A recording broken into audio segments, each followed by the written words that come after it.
You think renting a cheap apartment is a blessing? Wait until the walls start breathing, and the man who owns the place begins speaking to you through the air vents. Before you judge me, or think this is some ghost story, let me say this. I thought I'd found the perfect apartment. Big windows, city view, low rent, close to work. Nothing suspicious, until the pipes started whispering at night. The vents started moving, and I realized the owner wasn't just coming by to fix things. He was watching me, from inside the walls. I know that sounds insane, but today, I'm going to tell you exactly how I found out, how long he had been hiding there, what he did, and how I got out. And trust me, once you hear this, you'll never look at a ventilation grate the same way again. When I moved to the city, I was terrified of spending $2,500 a month for a shoebox apartment. The kind where you can cook, shower, and sleep without taking a step. So when I found a large one-bedroom for only $800, I thought I'd won the lottery. The landlord, a man in his late 52nds named Mr. Kramer, seemed harmless. Kind of quiet, kind of awkward, but polite.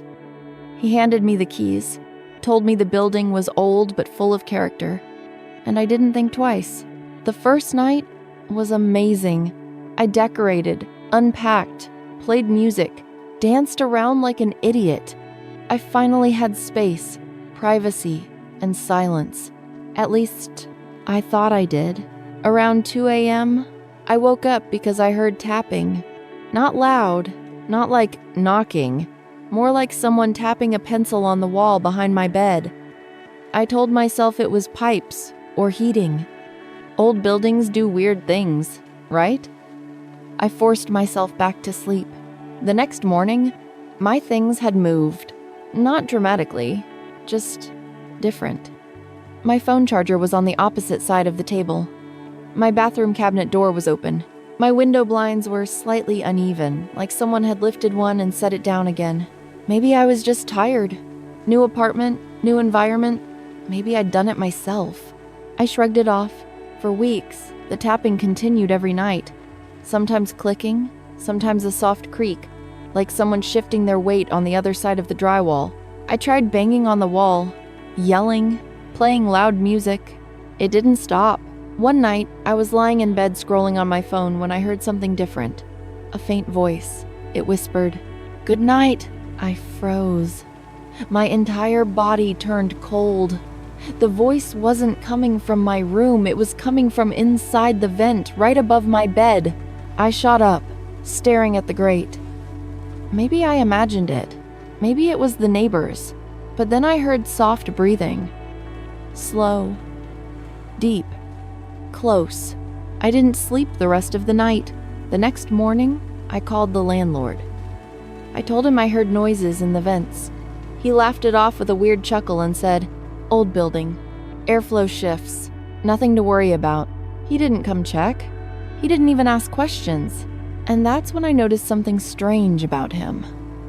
Normally, landlords care if tenants think rats, mold, or structural problems are happening. But he acted like nothing was wrong, like he already knew what I was hearing. The next night, I decided to test something. I placed a small piece of tape over the edge of all the vent covers. If anyone removed the vent from inside, the tape would break. At 3 a.m., I woke up again, and every piece of tape was broken. I packed a bag and went to a friend's house crying. I wasn't ready to accuse anyone without proof, but I knew something was wrong. My friend, the wild true crime podcast girl, told me, "You need evidence, cameras, audio, something they can't ignore."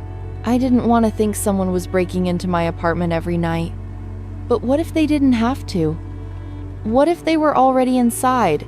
The next day, I bought a $30 motion-activated mini camera and hid it inside a fake plant facing the vent in my bedroom. Before leaving for work, I tapped the vent and whispered, "If someone's in there, you'll be on camera tonight." Half joking, half praying I was wrong. When I got home at the end of the day, I took a shower, cooked dinner, and completely forgot about the camera. I fell asleep around midnight. At 6 a.m., my alarm went off. I checked the camera out of curiosity and nearly dropped my phone. Around 3:17 a.m., the vent cover slid open. A hand, thin, old, with long nails reached out from inside and gently removed the grate. Then someone's face appeared. He wasn't peeking in. He was already inside the wall, inches away from where I had been sleeping. It was my landlord. He watched me sleep for almost 6 minutes. Then he slid the vent shut again and disappeared inside the duct. I screamed so loud I scared myself. Everything made sense now. The whispers, the breathing, the moved objects. He had been coming out when I was asleep, or maybe watching all the time. But the biggest question, how long had he been living there? Most people think if someone is in your house, you'd know. But older buildings are different. Behind my drywall was a connected crawl space that stretched through the building like a hidden hallway.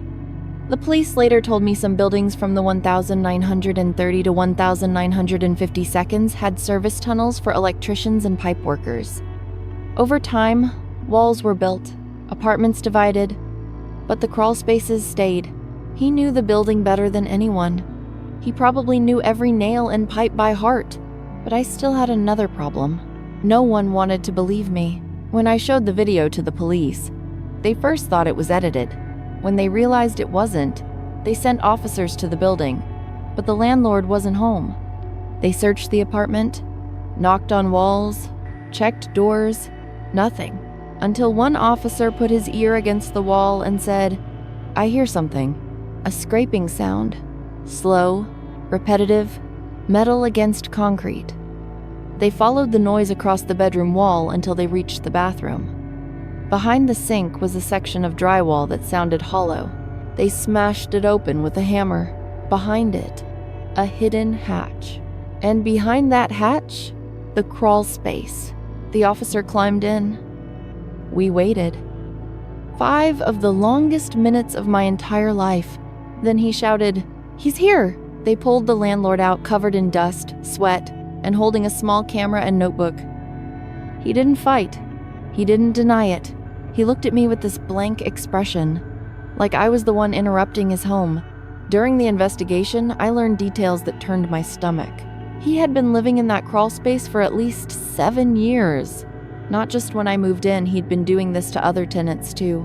He built makeshift shelves in the walls, ran extension cords for power, and installed tiny holes through vents and behind light switches so he could watch.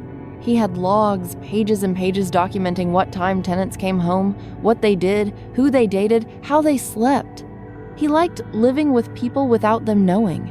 He told officers, they never appreciate how lucky they are to have someone looking after them. One tenant before me had also complained of noises, but she moved out before anyone found proof. And here's the disturbing part. He never set foot in my apartment. He had been observing everything from inside the walls, watching me through the metal vents, listening through pipes, crawling behind my shower, under the floorboards, inside the walls around my bed. I asked the detective, how did he move so quietly? He said, practice. And because he didn't have to walk like we do.